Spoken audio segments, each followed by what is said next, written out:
Mhm. Mhm. Aš Šiaip noriu, Mhm. šiaip noriu skirti tą įrašą absoliučiai visiems, ne tik tai mūsų grupiai, Ne, aš bet ir pasidalinsiu visur. taip, taip, kadangi tai yra labai svarbu. Taip, Ateina laikas, kada dantų pasta pas mus bus tiesiog reguliarus produktas, kuris bus be akcijų, kada galima bus nusipirkti kiekvieną dieną, bet kada ir kiek reikės. Jau artėjom prie to. Ir labai svarbu suprast, ką mes turim iš tikrųjų. Viso pirmiausia, aš noriu Jums paaiškinti, ką bus parašyta mūsų etiketėje. Ja? Taip, sekundėlė. Taip, paaiškinimas. Aš noriu tą etiketę tiesiog ištraukti ir perskaityti, kas pas mus bus. Taip, viso pirmiausia, ingredientai. Taip, oi, čia angliškai, atsiprašau. Taip.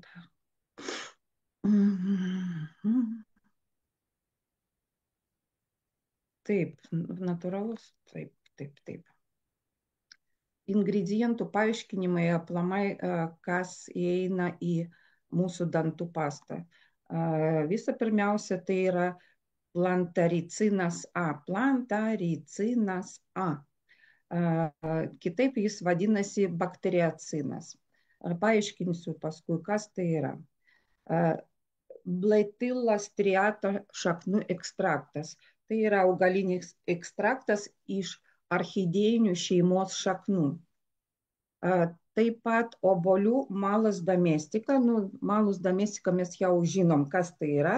Malus domestika pas mus yra kamieninės ląstelės iš sanraiso, kurie nuostabiai jaunina mūsų odą, mūsų grožį, apsaugo nuo senėjimo. Taip pat pas mus yra tokie ingredientai kaip drėkikliai, sorbitolis, glicerinas, abrazyvai, kalcio karbonatas, natrio bikarbonatas, tirštikliai yra hidratuotas silicio dioksidas, celiuliozės guma, ksantano dervat ir kiti komponentai, kurie užtikrina pastos tekstūrą, drėkinimą bei švelnų valymą. Ką aš noriu akcentuoti. Noriu akcentuoti apie mūsų dantų pastą, kad tai yra ne šiaip dantų pasta. Tai yra unikalus, absoliučiai unikalus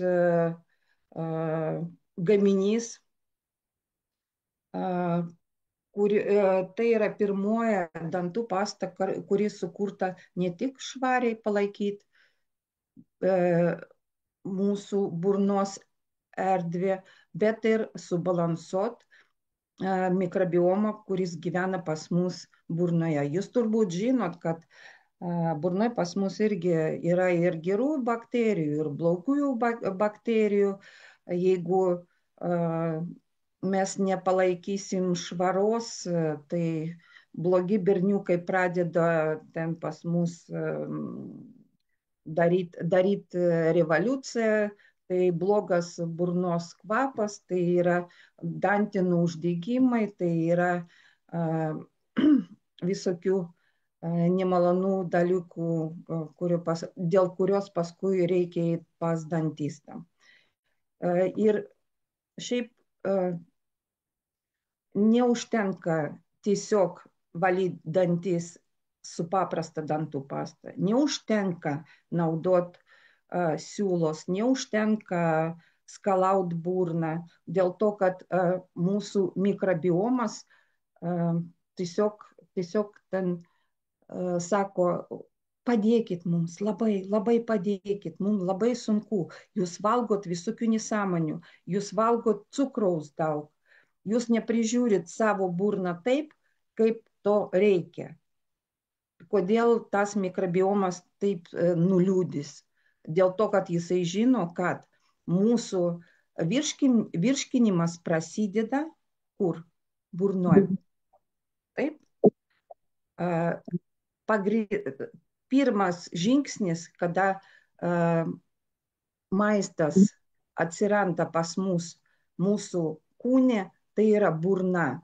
Ir teisingai sako, kad 33 kartus reikia pakramtyti ir tik tai paskui praryti. Visų pirmiausia, kada mes kramtam, visi tie blogi berniukai eina su maistu į vidų, į mūsų skrandį. Plius, kadangi mes pripratom ryt, o ne kramtyt, tai reiškia mūsų maistas tiesiog neapdarojamas.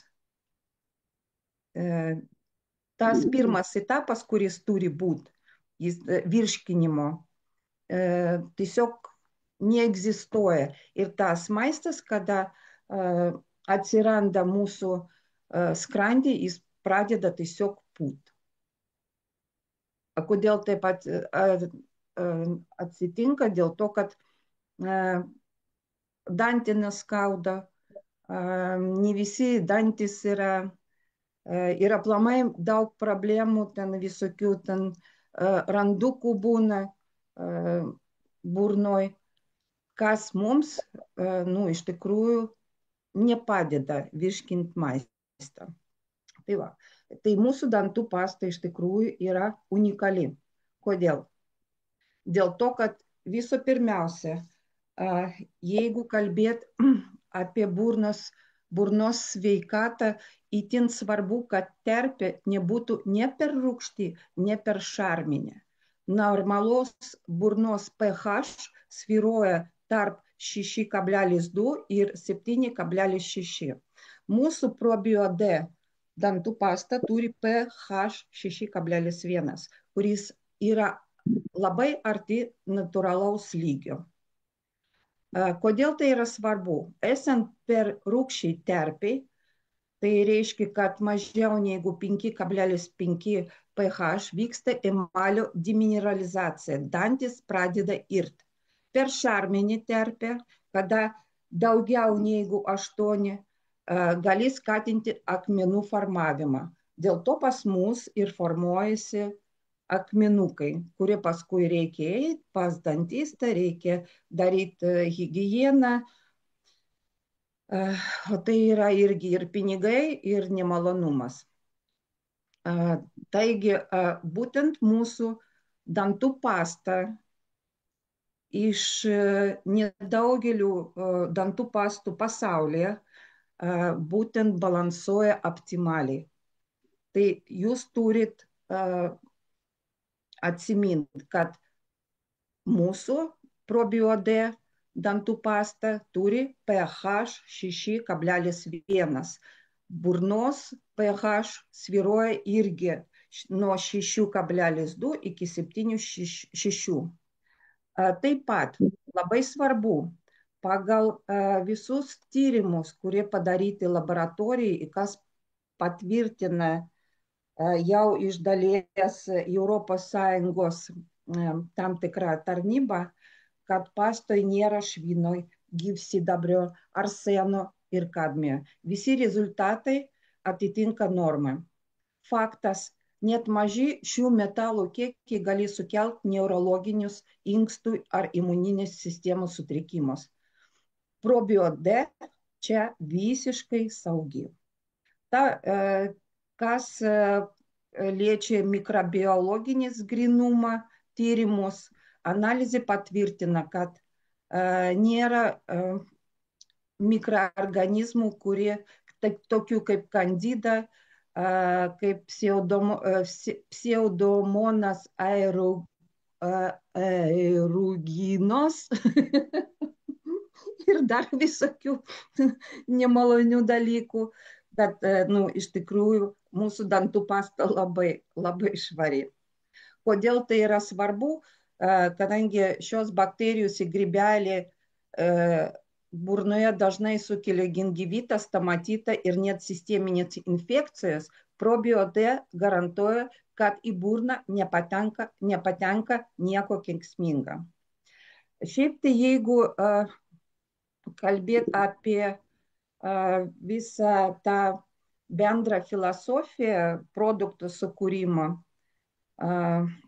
tai galiu pasakyti, nors pati formulė nėra išsamei atskleista, ten yra užpatentuotas ingredientas, kuris unikalus į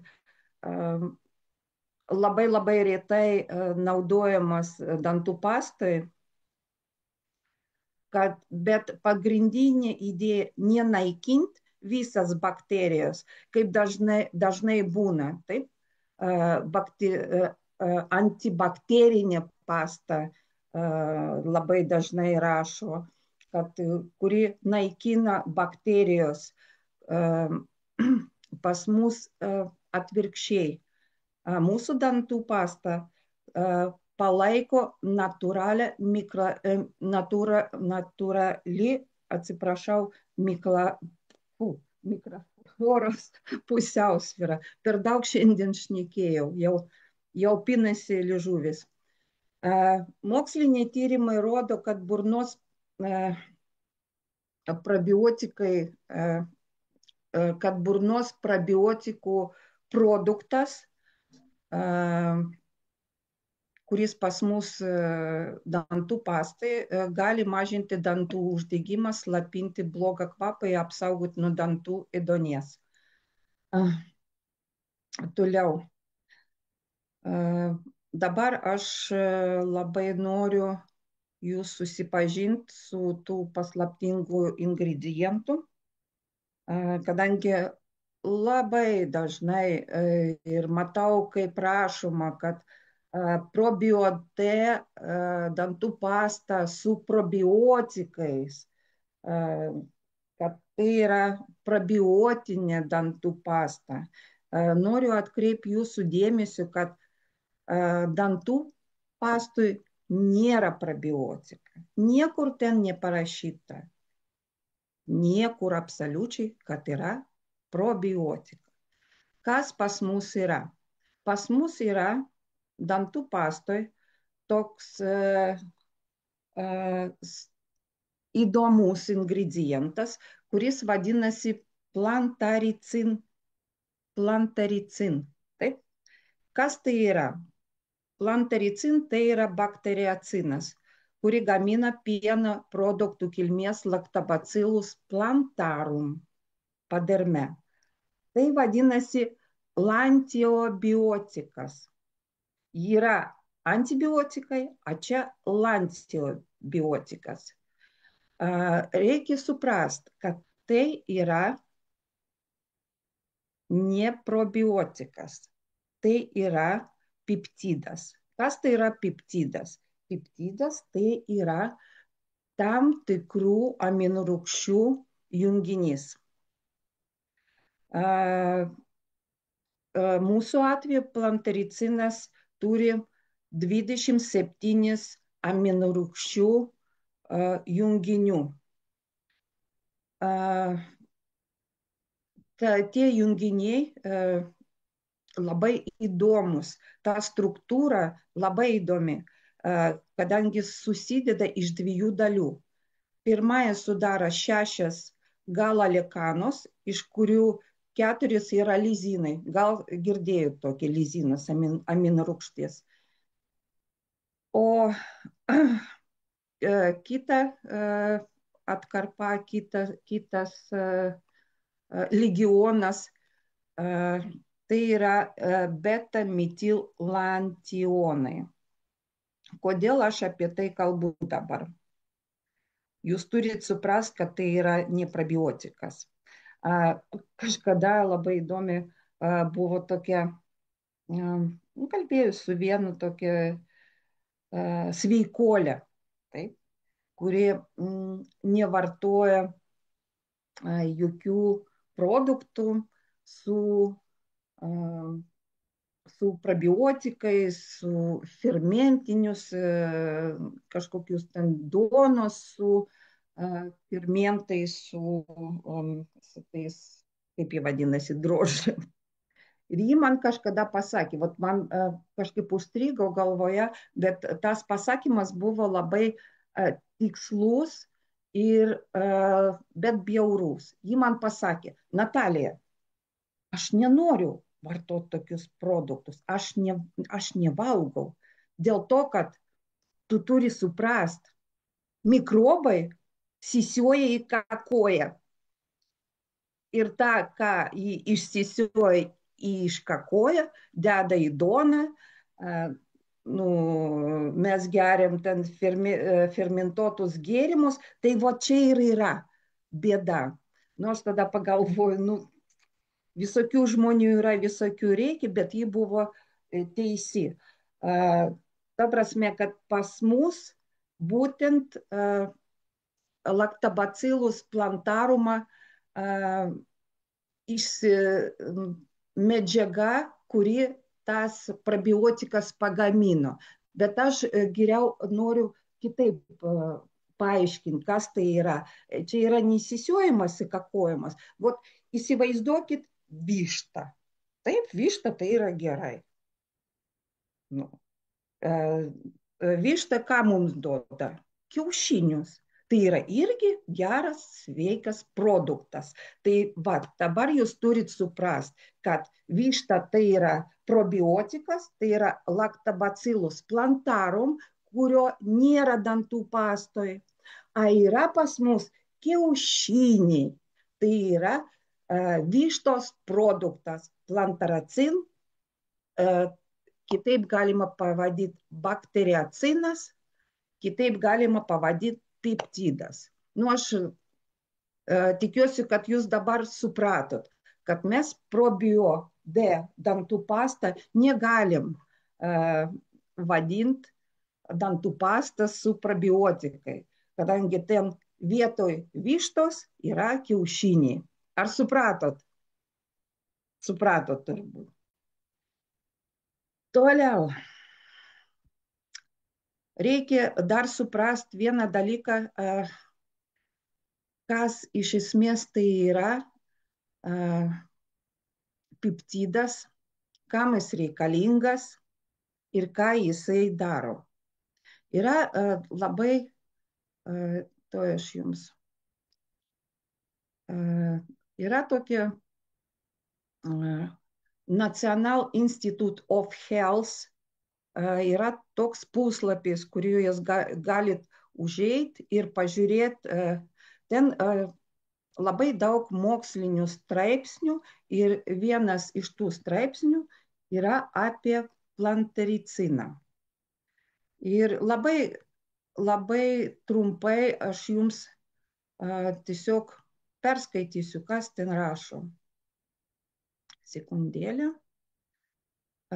Pats apibūdinimas plantaricina, ką sako mokslininkai. Daugelį peptidų išsiskiria, nu gerai, šitą aš jums neskaitysiu.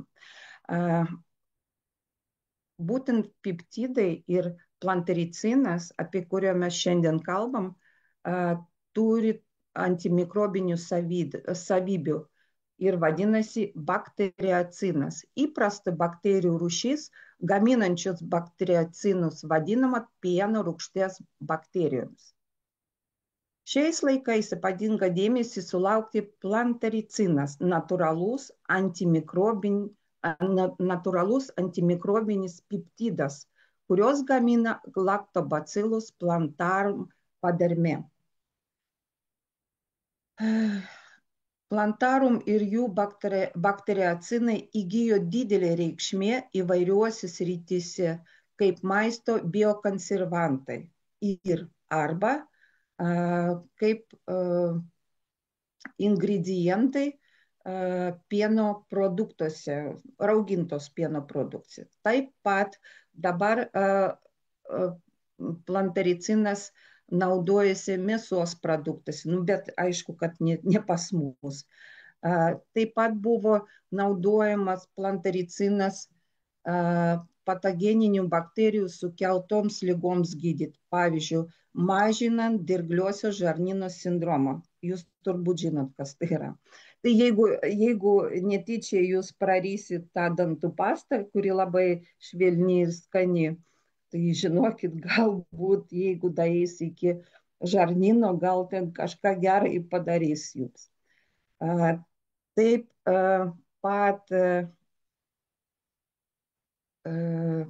labai plantaricinas efektyviai mažina patogeninių bakterijų kolonijų skaičių žaizdose.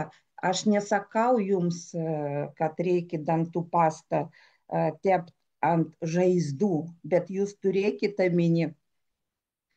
Be to, plantaricinai atlieka stiprų apsauginį vaidmenį nuo šlapimo takų infekcijų. Aišku, kad mes nevalgysim tą dantų pastą, bet jūs turit žinot, kad labai gerai naikina infekcijas. Nors yra atlikta daug tyrimų,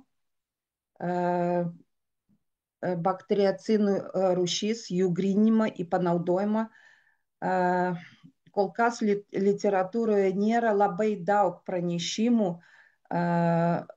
apie plantaricinų charakteristikos gamybą ir gryninimą. Kas tai reiškia? Tai reiškia, kad Citatech kompanija, kuri gamina mūsų dantų pastą, turi tokią technologiją, kurią neturi daugelių šalių pasaulyje. Ji sugebėjo tą plantariciną pritaikyti dantų pastoj. Tai yra nuostabu. Kaip ir su Sunrise buvo. Atsimenat kažkada, kada praeitais metais tik tai mes pradėjom analizuoti kamieninės ląstelės ir aš kažkada jums pasakiau, kad dauguma būtent tų ingredientų, kurie pas mus yra, tai malas domestik, kamieninės ląstelės iš obuolių ir kamieninės ląstelės iš vynuogių. Dauguma jų pasaulyje visokių kompanijų naudoja išorės. Tai yra visokie serumai, visokie kremai, tai yra labai brangus dalykas. Būtent mūsų produktas, JS Global kompanijos Sunrise'as, būtent mūsų Citatech gamintojas sugebėjo pritaikyti tos ingredientus, kad vartot į vidų. Dabar jau po metų jau yra ne viena kompanija, kuri jau pradėjo taikyti į vidų kamieninės ląstelės. Tas pats yra iš plantaricino. Kol kas pirma kompanija, kuri pritaiko būtent naudojimui burnoje. Dažniausiai plantaricinas naudojamas kaip L-biotikas. Kas tai yra? Ta prasme, kad geriamas į vidų, į mūsų vidų turi papult. Kas yra nuostabiausia, kad būtent tas antibiotikas, bet jisai ne antibiotikas, L-biotikas, kuris naikina patogeninę mikroflorą, bet absoliučiai negali pakenkti mūsų mikrobiomų. Jeigu po antibiotiką mums reikia atstatyti žarnyną, papildyti mūsų mikrobiomą, padėti jam atsigauti nuo antibiotiko invazijos, plantaricinas to nedaro. Jis negali, šiaip tai yra, iš tikrųjų tai yra ateities tai yra ateities produktas, plantaricinas. Ir manau, kad labai greitai plantariciną mes naudosim labai greitai vietoj antibiotikus. Ir dar kartą noriu pasakyti ir pakartot, kad kampanija būtent eina tuo keliu, kad sumažinti atsparumą antibiotikam. Vietoj antibakterinių ingredientų, kurie naikina ir gerosios bakterijos, įdėtas plantaricinas, kuris nekenkia mūsų mikrobiomų, naikina būtent blogus berniukus. Ar jums dabar suprantama, apie ką aš? Tikiuosi, kad jūs supratot. Tai va, kokių yra klausimų? Kas kam neaišku, parašykit arba pasakykit.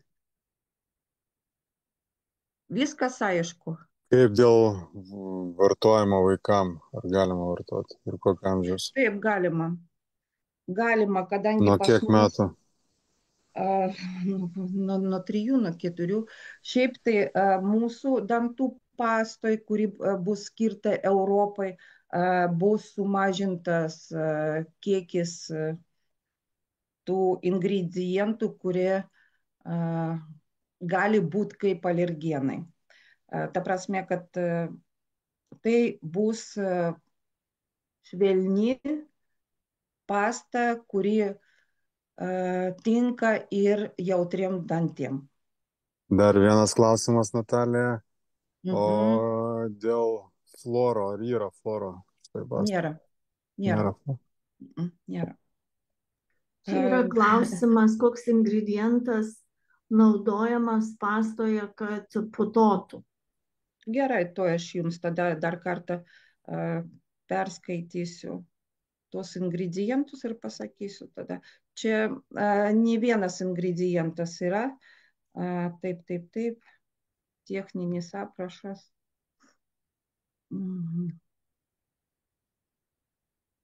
Taip, techninis aprašas. Ne, čia angliškas, atsiprašau. Vėl.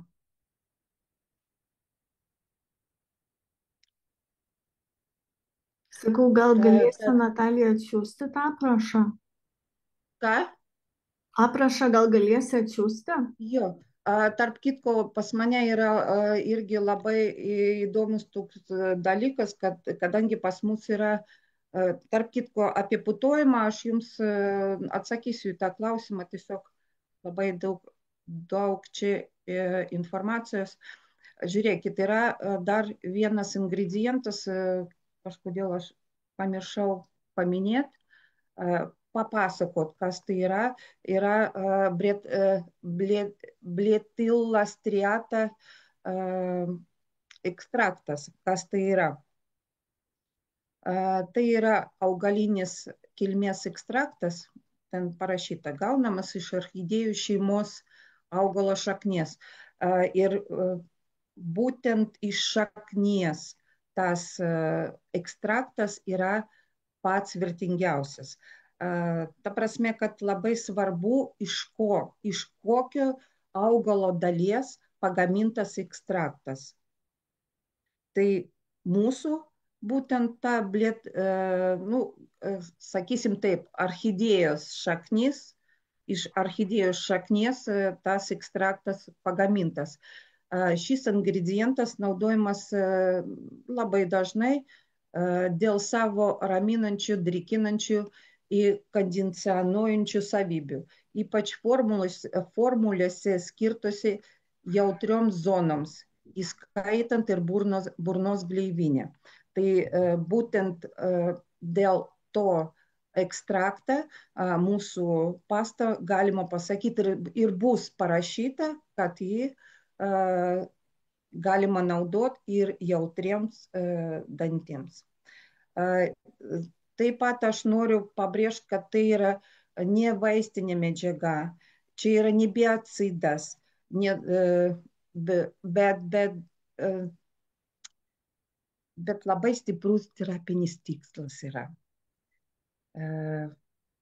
Tai ir yra toks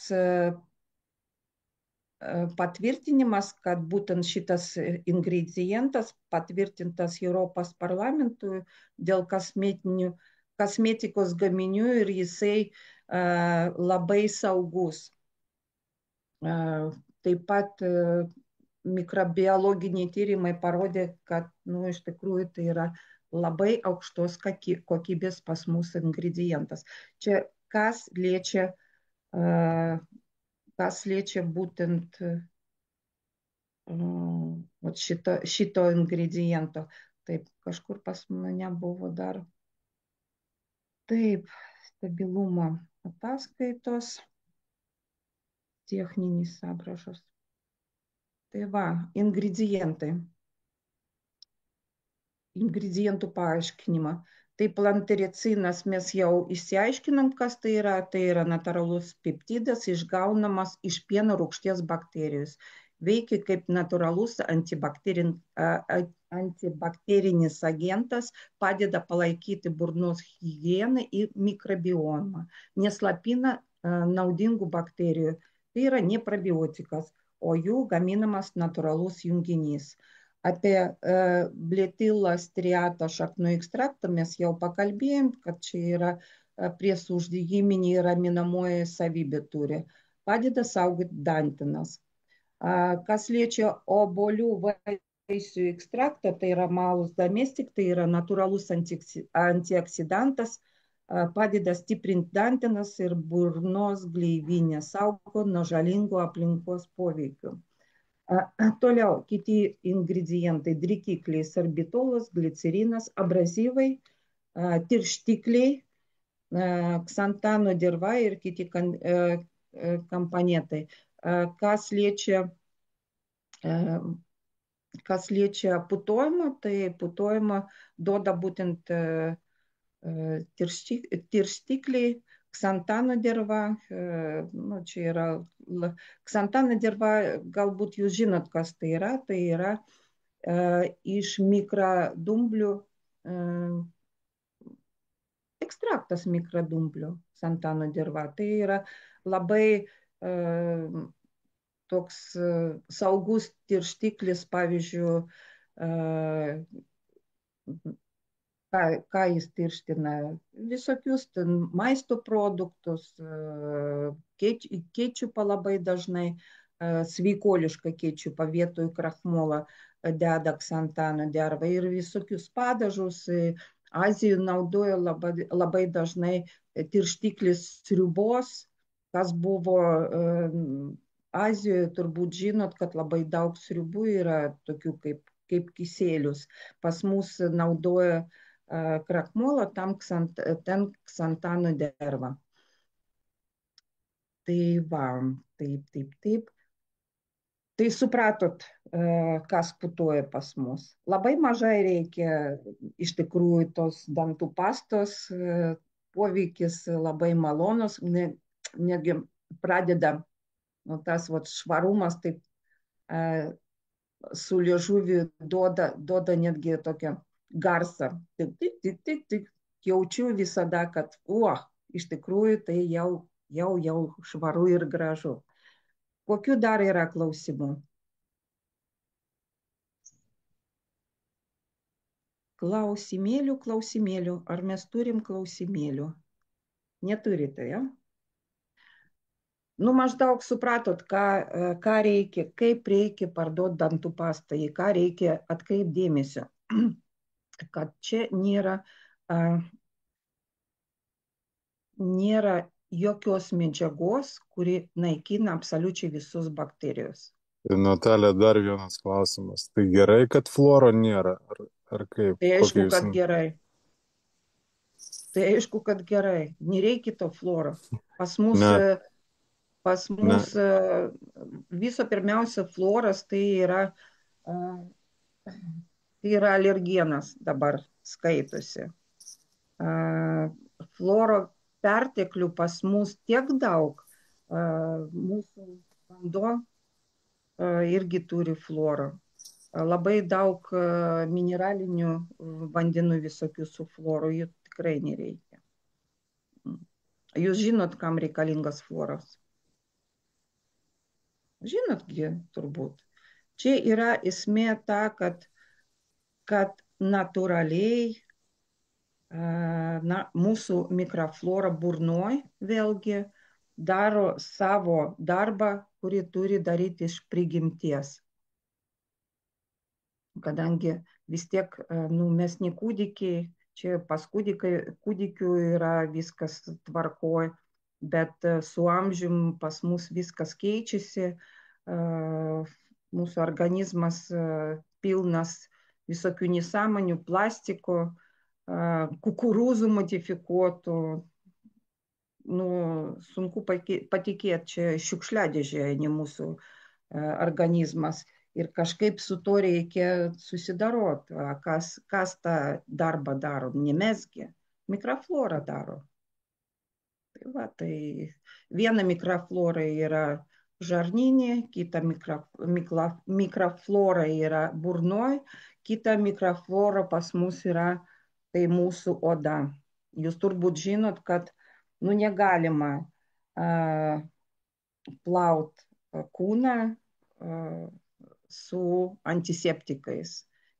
Tie kažkada turbūt atsimenot, labai reklamavo antiseptinę muilą, kad vaikas ateina namo, plauna rankytės ir mama sako, tai va, tu dabar švarus.